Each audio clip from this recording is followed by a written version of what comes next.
Саламатсыздар ма, құрметті оқушылар? Бүгінгі сабағымыздың тақырыбы y тең ax квадрат плюс n түрінде берілген функцияның графигін тұрғызып үйренуіміз керек. Ендеше осы функцияға ұқсас мынадай бір мысалдан бастайық. Y тең 3x квадрат минус 2 дей салайық. Осындай бір графикті тұрғызып көрейік. Ол үшін біз алдымен осы функцияны 3 бөлікке бөліп алайын. Яғни бірінші бөлік мынандай болсын. Яғни y тең жай ғана x квадрат болсын. Яғни осының графигін тұрғызып алайын бірінші. Одан кейін яғни қадам-қадам бойынша барғым келіп тұр да. Екінші y тең 3x квадраттың графигін тұрғызып алайын. Көріп тұрсыздар, жайлап мына графикті ең соңында осыны шығаруым керек қой. Және үшіншісі y тең 3x квадраттың графигін тұрғызып болғаннан кейін минус 2 деген графикке жетуіміз керек. Яғни осындай бір жоспар құрып алайық. Түсінікті, бірінші мына x квадрат тұрғызып жатырмын, одан кейін 3-ке көбейтіп жатырмын, одан кейін 2-ні азайтып жатырмын. Енді бұл графикті қалай тұрғызамыз? Біз жалпы функцияның графигін тұрғызу дегенді біз 6-шы класста бастағанбыз, яғни сызықты функциялардан бастап. Сол кезде ең бірінші не істедік? X пен Y-терге мән бердік, кесте құру арқылы. Дәл соны қолданып көрейік. X-ке 0 берсем, мына функцияны қарастырып жатырмын. X-ке 0 берейін. 0-ді квадраттасам 0 шығады. Так, 1-ді беріп көрейін. X-тің орнына 1 қоямын. 1-дің квадраты ол 1. 2-ні беріп көрейік. 2-ні квадраттасам не болады? 4 болады. 3 беріп көрейік. 3-тің квадраты 9 болады.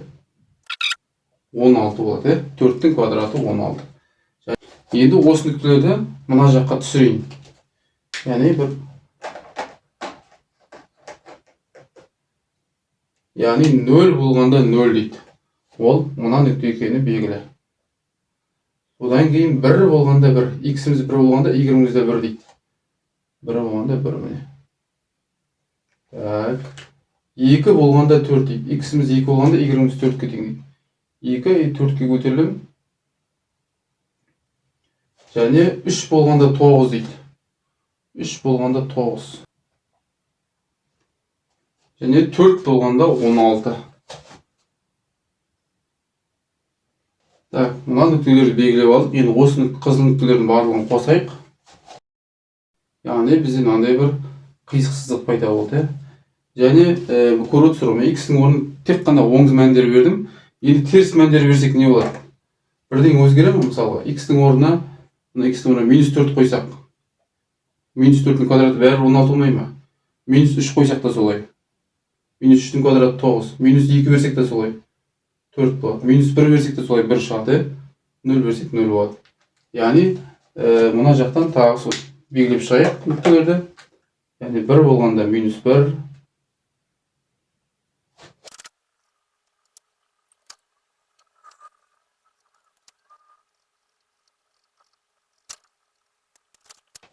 Яғни қызыл түспен сызылған графигіміздің аты парабола. Бұл парабола y тең x квадрат функциясының графигі. Енді екінші қадамға көшейік. Осы x квадратты 3-ке көбейтейік. Енді оған мен қайттан бөлек кесе сызбай қояйын. Яғни осы шыққан мәндерді, яғни x квадраттың мәндерін не істеймін? Барлығын 3-ке көбейтіп шығамын, дұрыс па? Яғни x-дің орнына ойлаңыз, x-дің орнына бір сан бересіз. Оны квадраттайсыз, 3-ке көбейтесіз. Мен жаңа сан бердім оны. Сол тек мәндерін бәрін 3-ке көбейтіп шығайын. Не болады екен? Мысалы, мына жерде 0-ді 3-ке көбейткенде ештеңе өзгермейтін түсінікті. 3x квадраттың мәндерін жазайын деп жатырмын, 0 болғанда 0 болып қала береді. 1-ді минус 1 берейік, плюс 1 берейік, бәрі соның квадраттарында 1 шығады дедік қой. Соны енді 3-ке көбейтіп жатырмын онда. 3 болады, 4 3 көбейтемін 12 болады, мынау 27 болады. Енді байқағанымыздай мына 48 үлкен сандар шығып кетті. Енді y-тің мәндері оны бәрі шығып жатқан. Енді ондай мәндер менде көріңіздер 48 27-ге дейін баратын сан жоқ. Ең максимум сызғаным мен 16-та сыйғаным. Яғни осы сыйған нүктелердің барлығын яққа түсірейік. Не өзгеріс бар екен? 0 дегісі нүктесі сол 0 күйінде қалды. Көк сызықпен беріп, нүктені беріп қойын. Ол болып қалады екен. -1 берсек те, +1 берсек те 3 шығып тұр екен, иә. Яғни 1 бергендегі нүктем 3-ке көтеріледі, яғни мына жерге.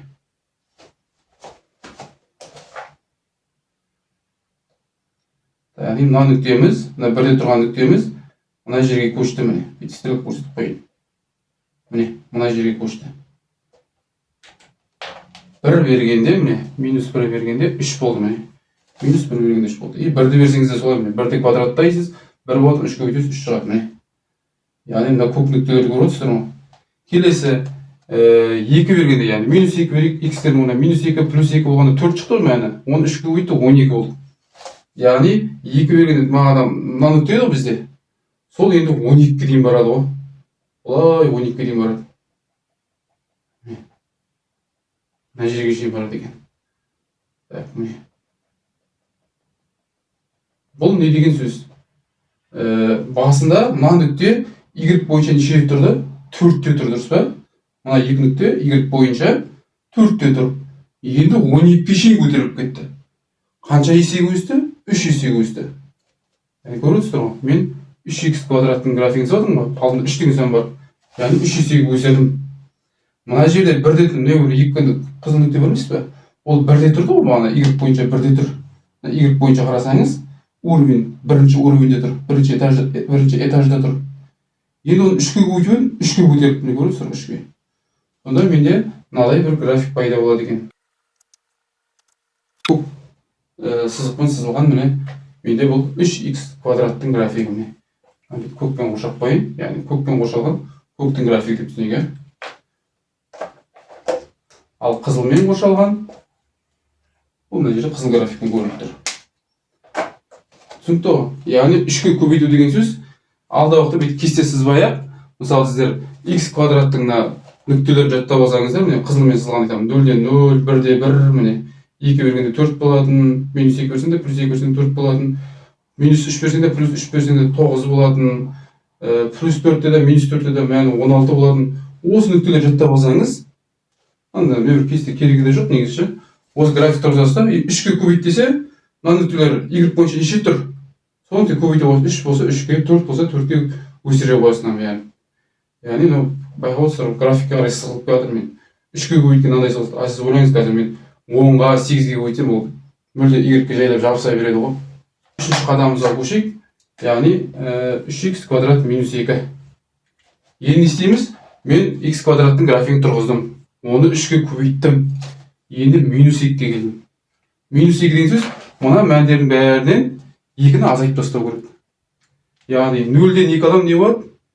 Мына жерге тағы былай істеп қойын. 0-ден 2 алам -2, 3-ден 2 алам 1 болады, 12-ден 2 алам 10 болады, 27-ден 2 алам 25 болады, 48-ден 2 алам 46 болады деген сияқты. Яғни осылардың нүктелері белгілену керек енді. Мына x-тің мәндері сол өзгеріссіз қалады. Мына жерін алдын плюс-минус қойып қояйықшы, плюс-минус, плюс-минус, плюс-минус, плюс-минус деп қойын. Жақсы ма? Плюс мәнді алсаң да, минус мәнді алсаң да, осы мәндер шыға береді. Жақсы ма? Так, кеттік ендеше. Сонымен айттық біз. X 0 болғанда y -2 болды дейді. Так, x-тің бойында 0 деген міне, ол -2-ге түсті міне. -2-ге түсті міне. Так, одан кейін, көк сызыққа қарасаңыз болады міне, ең соңғы сызылған көк сызық қой міне. Соның бәрін 2 ретке төмен түсіруім керек қой. Немесе ерінбесеңіз, мына бойынша белгілеп шықсаңыз да болады. Міне плюс-минус 1 болғанда 1 дейді мысалға. Плюс-минус 1 қайда? Міне 1 ғой. Сол 1-ге көтеріп, мына нүктеге түсіп тұр қайттан. Жасыл нүктемен белгілеп. X-тің бойында 1 болды, -1 алсақ та 1 болды міне. Келесі 2 болғанда, яғни +2-де -2-де 10-ға тең дейді. 2-ден тұрмыз, 10-ға баруымыз керек. Примерно мына маңай міне. X-тің бойында 2 міне, жоғары тікке көтеріліп, -2-дің бойында тікке көтерілсем, міне мына маңай. Так, одан кейін енді арай 25 салу мүмкін емес, көрінсе 25-ге жоғарыға дейін кету керек. Осы жасылдарды қосайын. Жасылды қосқан кезде сонда менде мынандай график пайда болды менде. Енді жасыл көрініп тұр ма? Мына жерде нүктесі бар, мына жерде нүктесі бар, мына жерде нүктесі бар. Мына жерде нүктесі бар міне. Байқалып тұр ма, байқалмай тұр ма? яғни осының алдындағы көкпен салыстырайықшы. Мына қалай айтуға предпоследний мен ең соңғысын салыстырайық. Көк пен жасылдың график салыстырайық. Мысалы, көк графиктің міне тұрған нүктесі ең жоғарғы нүктесінен бастайық. Төмен қарай түсейік. Ең жоғарғы нүктесі көкте тұрған. Көктерді айтып жатырмын. Ол Y бойынша нешеде тұрды? 12-де тұрды ғой. Қазір 10 болып қалды. Яғни график 2-ге түсіп жатыр, 2 клетке төмен түсіп жатыр. Мына жерде 2 клетке төмен түсу бар, -2 бар. Мына жерде солай 2 клетке төмен түсу бар. Байқап отырсыздар ма? Одан кейін келесі көктің келесі нүктелері қайсы төмен түсіп жатыр. Мына жерде тұр. Ол Y бойынша нешеде тұр мынау? 3-те тұрған график қой. 3-те тұрған нүкте оны екеуі. Соны 2 клетке түсіріп тастадым төмен қарай. 2, 1, мына жерге түсті. Сосын көк графиктің ең төменгі жері 0 еді ғой. Сол 0 қайға түсті? -2-ге түсті міне. Яғни мен көк графиктің бүйтіп тұрған бір сым деп ойлайсыз ба, соны асты қарай 2 клетке түсіріп отырмын ғой. Түсінікті ғой? Мына -2-ның қызметі сонда -2-ді көрсе астыға түсіресіз. Егер мына жерде плюс десе жоғары көтересіз ғой. X квадрат 3x квадрат салып алғаннан кейін сол график мына жерде енді сан қосылса жоғары көтересіз. Қанша сан жазып тұрмыз, мысалы мына жерде 5 плюс 5 деп тұр ма, 5 клеткеге жоғары қарай көтересіз. Егер -5 деп тұр ма, сол мына соңғы клеткені, соңғы графикті -5-ге төмен қарай, 5 клетке төмен қарай түсіресіз. Енді мысалға мына x квадраттың алдында теріс сан болса қалай болады? Соның графигін тұрғызып көрейік. Y тең -2-ден 1 x квадрат плюс 3. Енді бұл жерде байқап отырсыздар, x квадраттың алдында теріс сан тұр. Жау оң сан болды, 3x квадрат деп, енді теріс сан. Бұны солай 3 қадамға бөліп алайын. Бірінші қадам сол y тең -x квадрат деп, бірінші қадам. Мына минус, сосын x квадрат алады. Сосын екінші қадам солардың барлығын істеймін, 2-ден 1-ге көбейтемін.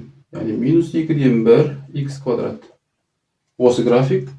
Сосын үшіншісі бізге керек -2-ден 1 x квадрат, соны плюс 3-ге жоғары қарай көтере қоямын. Ендеше сол жаңағыдай кестеден бастайық. Негізі нүктелер жаттап алсаңыздар кесте керек емес. Енді біз бірінші сабағымыз болғасын кестемен жүре берейік. Мына жерде x-дің орнына 0 беріп жатыр. 0-дің квадраты 0. 0-дің плюс минус болмайды, бұл 0 жатты. Келесі x-дің орнына 1 берейік. 1 берсек, 1-дің квадраты 1 болады. Мына алдындағы минуспен минус болып кетеді екен, -1. Кейбіреулер ойлауы мүмкін, квадраттаған кезде минус кетіп қалады ғой деп. Бұл жерде көріп квадрат бұл x-те ғана тұр.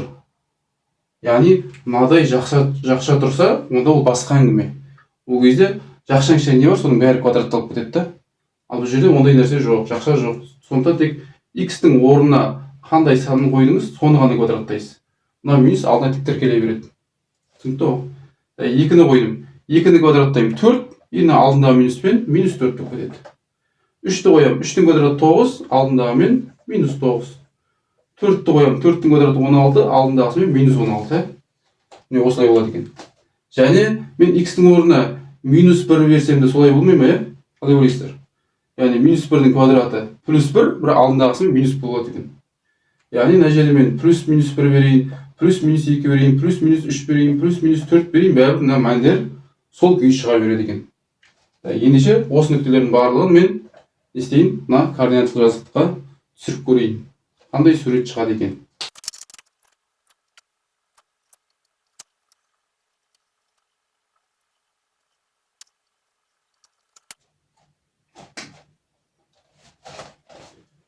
Сонымен y тең -x квадраттың графигі міне қызыл түсті болып көрсетілді. Енді келесі екінші график. Яғни осының барлығын істейміз. -x квадрат болып тұр ғой, соның барлығын істейміз, 2-ден 1-ге көбейіп шығамыз. Яғни y-дің шыққан мәні көрсетсе, x квадраттың мәні дайын тұр ғой, бізде мына мәндер. Соны тек 2-ден 1-ге көбейіп шығу керек бәрін. 2-ден 1-ге көбейту деген сөз, ол 2-ге бөлу деген сөз емес пе? Ендеше 0-ді 2-ге бөлім, 0 күйінде қалай береді? -1-ді 2-ге бөлім, ол -2-ден 1 болады, немесе -0,5 десе де болады. 4-ді 2-ге бөлім -2, -9-ді 2-ге бөлім 4,5, 16-ды 2-ге бөлім -8 міне. Осы нүктелерді түсіреміз енді. Қайталап айтамын міне.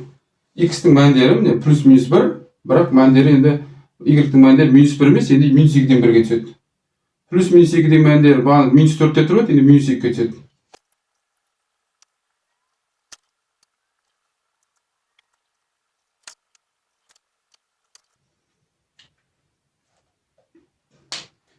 Так, яғни міне -2x квадраттың графигі тұрғызылды. Енді мына қызыл мен көкті салыстырып жіберейік. Бір қысқаша тезірек айтып жіберейік. Мысалы, мына қызыл міне 1-де 1-де болды міне нүктесі. Енді сол 1-де 1 нүктесі 2 есе қысқарды ғой міне нүктесі. Мына y-тің мәні 2 есеге қысқарды. Яғни мына жерге көшті міне. 1-дегісі жарты болды. 0,5 болды. Мына қызыл мана y бойынша неше тұрды ол? -4-те тұрды ғой. Сол енді көріп отырсыздар ғой, мына жерге шейін -2-ге шейін көтерілді. Яғни мына жерге шейін былай не қарай жылжыды. Міне, мына жерден былай қарай жылжыды. 4-тегісі y бойынша -4-те тұрғаны -2-ге шейін көтерілді. Енді келесі мына қызылдың келесі нүктесі неше тұр мынау? Уровень нешінші уровень мынау? -9-ыншы этаж ғой мынау. О, -10 міне -9 мынау. -9-дағысы -4,5-ға шейін міне. Мына жерге шейін. 5-ге сәл жетпейді міне. -4,5-ға шейін. Яғни 2 есеге көтеріліп көріп отырсыздар ғой. Мына график 2 есеге сығылып жатыр былай жоғары қарай. И сәйкесінше -16-дағысы -8-ге көтерілді міне. Көріп отырсыз, сонда парабола сәл ашылды, байқадыңыздар ма? Яғни x квадраттың алдында мына жерде бір жай бөлшек тұратын болса, кәдімгі дұрыс бөлшек қой, дұрыс бөлшек. Яғни дұрыс бөлшек деген бөлім үлкен, алым аз деген ше. Сондай дұрыс бөлшек болатын болса, сәйкесінше кішірейе берген сайын 0-ге жақындай береді. 3-тен 1, 7-тен 1, 10-нан 1, сондай бір 100-ден 1 деп алған сайын мына график бүйтіп жайлап ашыла береді ғой, былай бүйтіп ашыла береді мына график. Гүл сияқты ше. Ал оның алдында мысалда байқаған шығарсыздар. Ана 3x квадрат болған кезде y-ге жабысып қалды, ойладыңыздар ма? Көк линиям, көк графигім. Ал бөлшек тұрған сайын мынау ашыла берді. Бөлшек болғанда андай бұрыс бөлшек, дұрыс бөлшек болу керек. Түсінесіздер ғой? Дұрыс бөлшек болса мынау ашылады. Парабола бүйтіп ашылады. Минус болғанда бағыты мындай тармағы төмен қаратып оны түсініп отырсыздар. Енді келесі графигіміз +3-ге көшеміз. Енді мына соңғы көк сызықпен сызылған параболаны +3-ге мына жерде мынаға мән беру керек. +3-ге көтереміз. Немесе кестеден де мән жазып қойсаңыздар болады. Яғни мынаның барлығына не істейміз? 3 қосып шығуымыз керек. Яғни 0-ге 3 қоссақ 3, -2-ден 1-ге 3 қоссақ 2,5 ба? 2,5, -2-ге 3 қоссақ 1,5, -4,5-ға 3 қоссақ -1,5, Так, -8-ге 3 қоссақ -5 деген сияқты. Яғни осының барлығын 3 клеткеге жоғары көтеріп шығамын. Нені көтеріп шығамын? Мына көктерді көтеріп шығамын. Мына кесте бойынша белгілесеңіз де болады, міне. Мына біріншісі мен соңғысын қарай қоясыздар, Немесе мына соңғы көк сызылған көктер бар ғой. Соны мына көк сызықты бүйтіп ұстап тұрмын деп ойлаңдаршы міне. Соны 3 клетке жоғары көтеруім керек. 1, 2, 3 деп жоғары қарай көтеруім болды. Ештеңесін қозғалтпайша. Сонда міне мына жердегі тұрған нүктесі 1, 2, 3 мына жерге түседі міне. Мына жерде 2 нүкте тұр ғой міне. 0,5 мынау. Сіздерде клеткілер әдемі болуы мүмкін міне. 1, 2, 3 деп міне екі жағына түседі міне. Одан кейін келесі нүктесі қандай? Мынау неше еді бізде? 2-де тұр ғой. Y бойынша -2-де тойсы.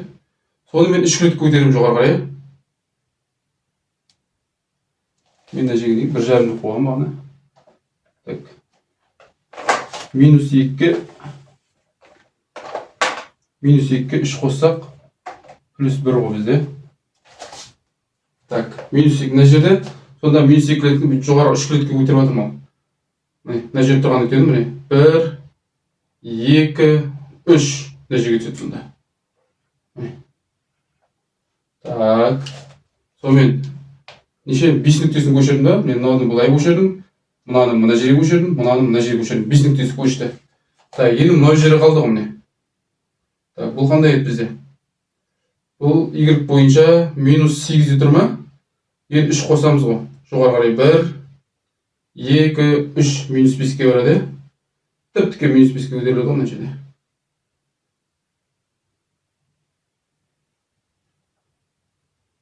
Так, -5 қайда? Так, не бір нүктесін ұмытып кеттім да. Так, мына нүктесі неше тұр? 4,5-да тұр бұл. 4,5-да, минус 4,5-да. Оны 3-ке көтерсем, так, біреу, екеу, үшеу, 1,5-ға түседі да. Так, бұл 3-тен бергендегі мәні. 1,5 мына жерлерде, және мына жерлерде. Яғни мына көріп отырсыздар ғой, мына жер. Минус 1 мен 2-ның дәл ортасына өту керек қой. Сонда менде график мынадай болды міне. Осындай болды.